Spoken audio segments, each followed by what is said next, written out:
Hello, in this video, part 6, we will present stage 4 of S.C.R triggering circuit. In stage 4, the operational amplifier 741 is used as a comparator.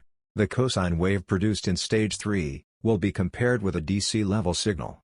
Connect the cosine wave produced in stage 3, to the inverting input of the operational amplifier.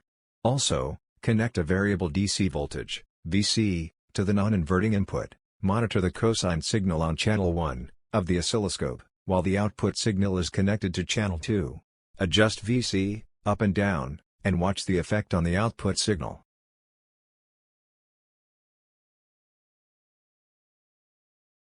As you see, the comparator output is a positive voltage level when VC is greater than the cosine signal, otherwise, the output is a negative DC level. In other words, the comparator output is somehow a rectangular signal with variable width, according to VC value. As you may expected, the VC is intended to be the speed controller voltage of the DC motor.